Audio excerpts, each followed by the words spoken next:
नमस्कार दोस्तों, आपका मनस्वी ग्लोबल नोट में स्वागत है। प्यारे दोस्तों, आज हम लोग एक बहुत ही शानदार टॉपिक पर स्टडी करने वाले हैं जो कि युगपत समीकरण है, जिसको हम लोग सिमुल्टेनियस लीनियर इक्वेशन के नाम से जानते हैं। यह जो है कि 9th 10th 11 और 12th सबके लिए इम्पॉर्टेंट है और कंपटीशन की दृष्टि से भी बहुत ही इम्पॉर्टेंट है। तो प्यारे दोस्तों, चलते हैं, देखते हैं किस टाइप का क्वेश्चन मिलता है हमको कंपटीशन में, और हमारे अलजेब्रा लिया जाता है अलजेब्रा से। तो आइए देखते हैं। अगर आपका दो इक्वेशन है, मान लीजिए आपका पहला इक्वेशन है a1x plus b1y equal to c1, ये पहला इक्वेशन है आपका। दूसरा equation a2x plus b2y equal to c2 है। तो इस प्रकार का अगर दो इक्वेशन है तो इसमें पूछता है कि इस इक्वेशन के कितने हल होंगे, how many solution of the equation. तो इसमें तीन कंडीशन आती है दोस्तों। पहला कंडीशन है आपका कि इसके अनगिनत हल होंगे यानी इन्फिनिटी सोल्यूशन होंगे। दूसरा कंडीशन है इसके सिर्फ वन हल होंगे यानी वन सोल्यूशन होंगे, और इसके कोई नहीं सोल्यूशन होंगे। ये तीन कंडीशन आती है दोस्तों। तो हम लोग बारी बारी से इसका स्टडी करेंगे। तो अगर इसके वन सोल्यूशन होंगे तो वो आपका कंडीशन है, यानी पहला कंडीशन है दोस्तों, a1 divide by a2 is not equal to b1 by b2। ये बहुत ही इंपॉर्टेंट रूल है दोस्तों, आप लोग इसको जरूर याद रखिएगा। ये अक्सर कंपटीशन में पूछता रहता है, बाकी ये 9, 10, 11 और 12 के लिए बहुत ही इंपॉर्टेंट है ही। तो पहला कंडीशन है इस इक्वेशन के कितने हल होंगे। मैंने आपको बताया केवल वन हल होंगे। कितने हल होंगे? केवल वन, ओनली वन सोल्यूशन। यहाँ पे लिख दे रहे हैं ओनली वन सोल्यूशन। इस कंडीशन के लिए आपका a1 by a2 is not equal to b1 by b2। दूसरी कंडीशन क्या है?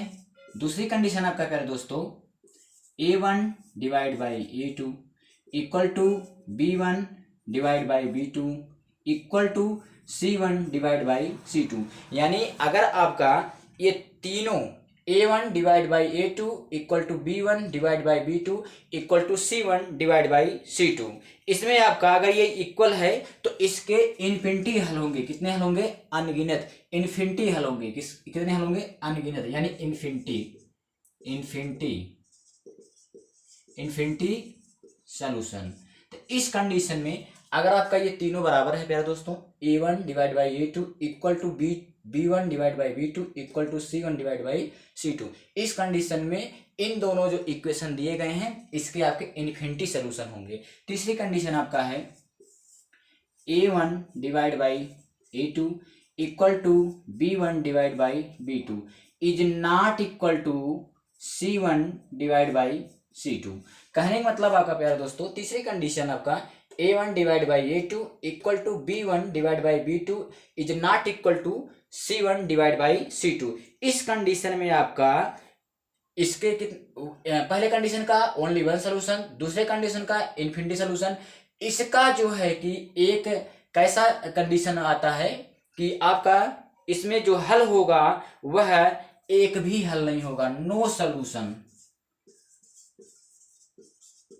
No solution. तो कहने का मतलब इस तीसरे कंडीशन के लिए आपका अगर a1 divide by a2 equal to b1 divide by b2 is not equal to c1 divide by c2, तो इसके नो सोल्यूशन। कितने सोल्यूशन होंगे? नो, यानी कोई भी सोल्यूशन नहीं होगा। तो इन तीनों कंडीशन के प्यारे दोस्तों आप लोग याद रखिएगा, क्योंकि अक्सर ये एग्जाम पूछता रहता है कि इसमें कौन सा कंडीशन फॉलो करेगा अगर आपके दो इक्वेशन दिए गए हैं। तो पहला आपका a1 divide by a2 is not equal to b1 divide by b2, अगर ऐसा है, ये नियम फॉलो करता है, तो इसको सिर्फ कितने सोल्यूशन होंगे? वन सोल्यूशन होंगे।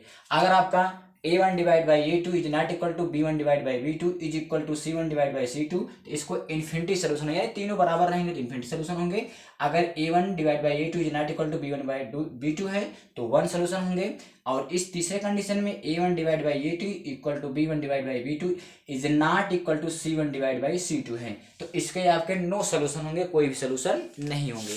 आइए दोस्तों, एक हम लोग एग्जाम्पल ले लेते हैं।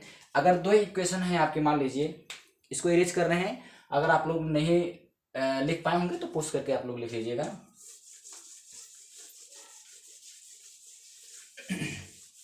देखिए मेरा एग्जाम्पल है, मान लीजिए दो इक्वेशन है 2x plus 3y equal to -5 equal to 0, पहला इक्वेशन। दूसरा इक्वेशन है आपका 4x plus ky -10 equal to 0। कह रहा है ये दो इक्वेशन है, इसमें आपको k का मान फाइंड आउट करना है, और कह रहा है k का फाइंड आउट करना है मान, इसके जो है कि अनगिनत यानी इन्फिनिटी हल होंगे। कितने हल होंगे? इन्फिनिटी हल होंगे, इन्फिनिटी सोल्यूशन। तो इन्फिनिटी सोल्यूशन के प्यारे दोस्तों मैंने आपको कौन सी कंडीशन बताई थी कि इन्फिनिटी सोल्यूशन में आपका ये a1 divide by a2 equal to b1 divide by b2 equal to c1 divide by c2। इस दूसरा जो इक्वेशन है उसके कितने हल होंगे? इन्फिनिटी हल होंगे।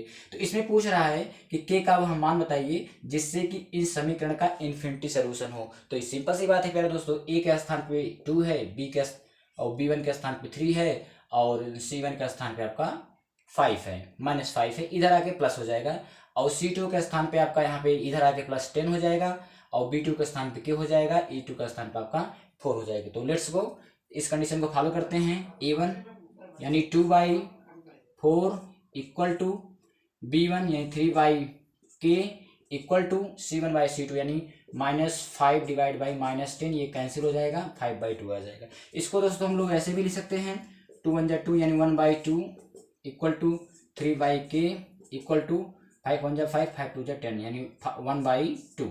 तो पहले दोस्तों कोई भी हम एक ले लेते हैं, तो मान लीजिए हम इसको ले लेते हैं, 1/2 इक्वल टू 3/k।